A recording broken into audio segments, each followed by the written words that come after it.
Hey everyone, it's Nathan from Black Belt MTG, and I'm here to bring you 3 spicy competitive brews for Domain Zoo. These are all decks that have had success in recent MTGO challenges, so we're talking top 16 finishes, some higher than that, top 8, top 4, things like that. Decks will get more spicy as we go on, so be sure to stay tuned. Starting off with the first deck.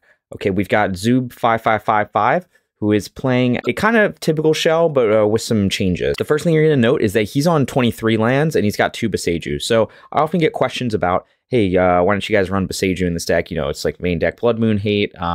It's just a very versatile card.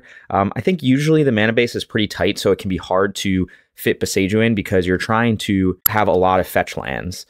So he went up on lands a little higher than usual, so he's at 23. Some people only run 21. I've run 21. I've run 22, but he's been able to fit in the 2 Boseijus. The rest of the mana base is pretty much stock. And then he's also in his flex slots, if you will, he's got 1 Outland Liberator. So this is not a card I've seen played in Domain Zoo lists typically, but he does serve as a threat and then also as kind of main deck Blood Moon Hate. So I suspect from the Boseijus and the Outland Liberator that this deck's pilot was really worried about Blood Moon, and so he wanted some extra Blood Moon Hate. He is on 4 Tarmogoyf instead of 4 Nashoba Brawler or some mix. And then the sideboard, he's doing some kind of interesting things too. So he's got 2 extra Outland Liberators in the sideboard. Again, bring that in for Blood Moon Hate. He's also got Assassin's Trophy, which is not a card I've seen a lot in Modern.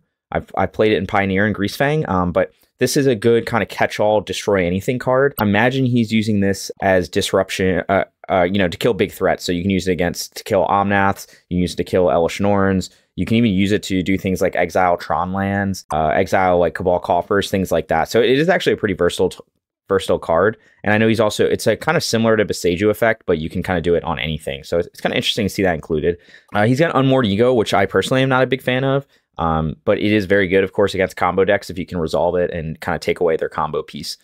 He's also got 2 Unlicensed Hearse, and that's not a surprise given that he's playing with Tarmogoyf. He is playing with Hedetsugu, which is kind of be a nombo with Goyf. But I'm assuming in matchups where he brings in Hedetsugu, he'll probably trim on Goyfs. He's got the Void Mirror. So this is a card I've seen. I know Carl Serap used it in his Domain Zoo list. He played the Mox Challenge, so I have seen it before. I haven't actually gotten to cast it. It is an interesting card because it can hit a lot of stuff. So we can hit Cascade spells, so it can be good in those matchups, as well as turning off things like Leyline Binding and Evoke Elementals in the early game, right? Because they won't be able to use their Solitudes, their Furies and stuff until turn 5 at the earliest. I do find that it can be a little iffy though, because a lot of times those decks, maybe it's better against Elementals and other stuff, but against Cascade decks, like a lot of times they'll bring in Artifact Hate anyway, so it can be hit or miss in that compared to something like Teferi or just playing more permission. But it is an interesting idea, and I think if you're expecting a lot of Elementals, Void Mirror could be a good choice because that can be a tough matchup, and we don't really have a lot of answers for it. So Torpor Orb could also work, but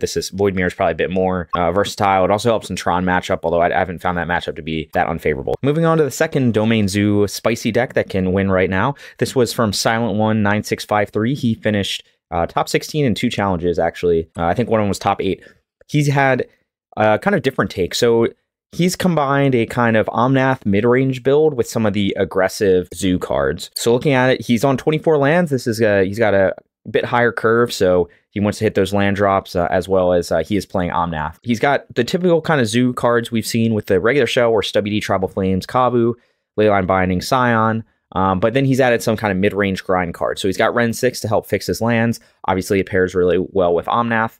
He does have Night of Autumn, which is interesting. I'm guessing he has some main deck Blood Moon Hate and kind of just a versatile creature. You can also just play him as a 3-mana 4/3. He does get some tech. He has Trample and Vigilance from Scion.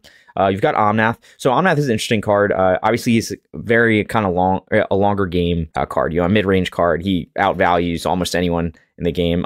There is a good combo. I do see him sometimes played in Zoo decks, but you really have to kind of build around him because he is a slow card. But notably with Scion, he does get like a ton of text. So, and probably the most relevant one is that because he's blue, it means he gets hexproof. So if you ever resolve an Omnath with a Scion on the field, then like your opponent's gonna have a really hard time dealing with hexproof Omnath. I mean, he also gets First Strike, Trample, and Vigilance, but probably the most relevant of all those with Omnath is hexproof because your opponent then won't really be able to deal with him.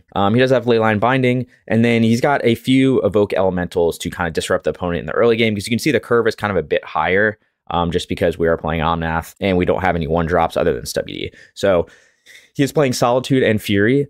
Fury, I understand. Solitude's a little weird, in my opinion, in a deck with Tribal Flames. So I think, you know, if I was playing this deck, I might try to tweak a few things. Maybe instead of Tribal Flames, you try to play a tempo card like Fire Ice or something. It can just be weird to like try to burn out the opponent quickly with Tribal Flames while you're like gaining them life when you exile creatures. And I think this deck is more built for kind of mid-range grind. So, you know, Tribal Flames maybe isn't the best choice just because you're not really trying to win the game fast usually with it. You know, with you have like cards like Ren 6, which are slow, Omnath, things like that. So, but it is definitely an interesting take if you're interested in kind of like a mid-range build. I know I've played mid-range versions with Rockrick, some of them that are scamming the elementals. You can check out my videos for that, but this is kind of a different take that's playing Omnath. So I thought this was interesting. And then the sideboard, he's got a few spicy choices. He's playing Hallowed Moonlight, which I guess is good against Creativity and Rhinos.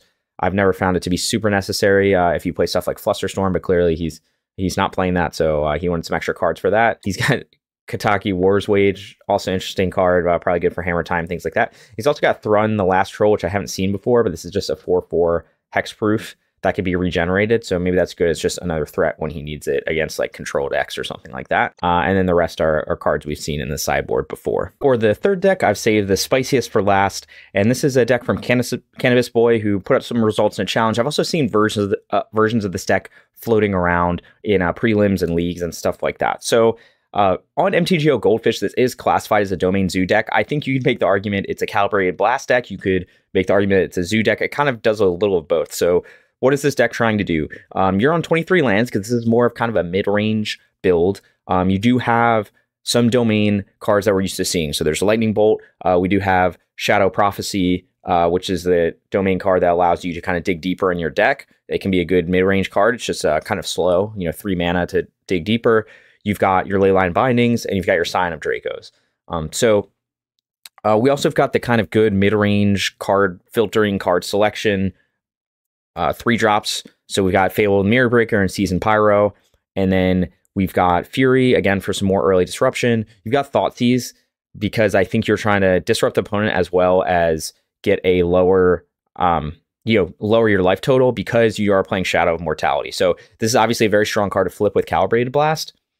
But it is also pairs, it could pair with Scion actually. So the big problem with playing black cards with Scion and Draco is, as you can see, Scion gives lifelink to black cards. So the big black creatures you typically want to play, like Death Shadow, etc., are all tied to life total. So it can kind of be a nombo where you're like, hey, I could play Death Shadow and give it lifelink, and then when it attacks, it's going to shrink. So that's not ideal. But Shadow of Mortality, you can actually hardcast it. And even if you have a Scion on board, it's like not that big a deal because you'll just hardcast it. Say you're at below 10 life, you can hardcast it for a few mana. You have a 7/7 that has lifelink, and it can kind of get you back in the game.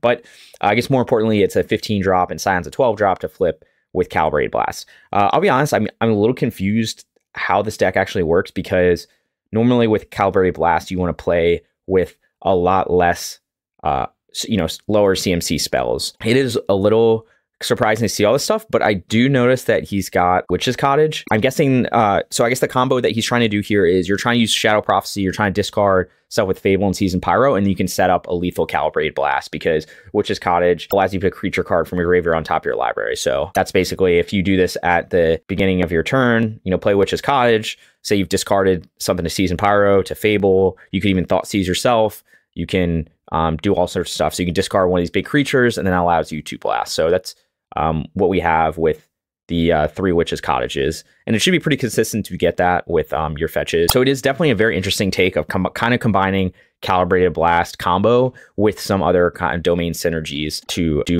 the, finish off the combo. So anyway, I think it's pretty interesting. Again, it's kind of a combination of those 2 decks, but definitely something that I haven't seen a ton of, and it does make use of those synergies. And the sideboard is going to be based on kind of disrupting various decks. So he's got some sweepers. Again, we're mostly in Rakdos colors, so he does have the Kataki War's Wage, but the rest is going to be kind of like black sweepers and disruption and some other stuff here. And he does have the basic planes in the sideboard because I think he's trying to maximize his number of swamps here. But it's interesting because you can probably get some good mid-range grind power as well as just like the lethal combo, so you can beat down your opponent with Fable tokens. You can do Fable things to copy Shadow of Mortality, copy Scion, things like that. Very interesting idea. He's got a lot of outlets to discard and then put things on top with Witch's Cottage. So definitely something that seems pretty cool. Hopefully you guys enjoy this kind of content, and then I'll see you guys next time. Thanks for watching.